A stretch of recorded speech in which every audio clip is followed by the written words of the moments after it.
Welcome to Vega 9 news. కథం తొక్కిన auto కార్మికులు ఉచిత బస్సు పేరుతో మా పొట్ట కొట్టదు అంటూ కార్మికుల ఆందోళన. పార్వతీపురం మన్యం జిల్లా కేంద్రంలో సోమవారం పార్వతీపురం, గరుగుబిల్లి, కోమరాడ, కురుపాము, సీతానగరం, జయమువలన మండలాలకు చెందిన వందలాది ఆటో కార్మికుల ఆవేదన.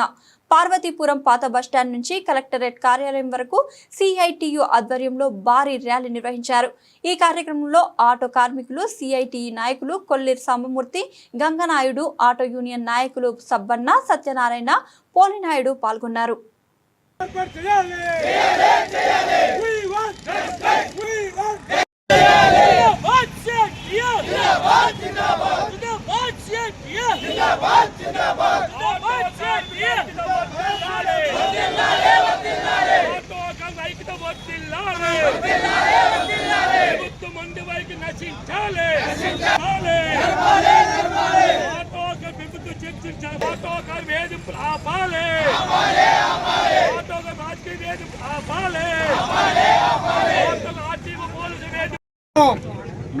ఈరోజు మన్యం జిల్లాలో ఈ 15 మండలాల్లో 5,650 ఆటోలు ఉన్నాయి.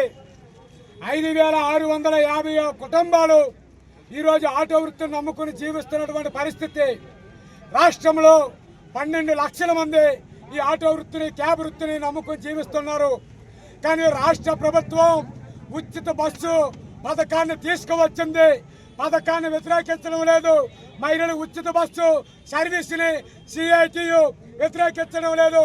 అయ్యా, రాష్ట్ర ప్రభుత్వం, కూటమి ప్రభుత్వం ఎన్నికల ముందు మీరిచ్చినటువంటి వాహన మిత్ర పథకాన్ని ఈరోజు ఉచిత బస్సు వల్ల నష్టపోతున్న ఆటో కార్మికులకి 25,000 రూపాయలు ఇవ్వాలి.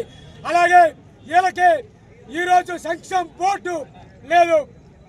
సంక్షేమ బోర్డుని ఏర్పాటు చేయండి, కుటుంబాలని ఆదుకోండి. ఈరోజు ఫైనాన్షియల్ కిస్తులు, ఇతర సమస్యలు వీళ్ళకున్నాయి. ఈరోజు ప్రైవేట్ పరంగా రోడ్డు ట్యాక్స్ పెరిగింది, ఈరోజు ఆర్టీ వేటింపులు పెరిగాయి.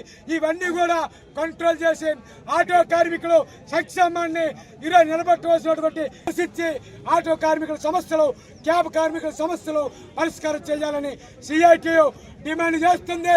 లేకపోతే చలో విజయవాడ పిలిపించి ఆడోపేడు తేల్చుకుంటామని చెప్పి ఈ సందర్భంగా సిఐటియు చేస్తుంది.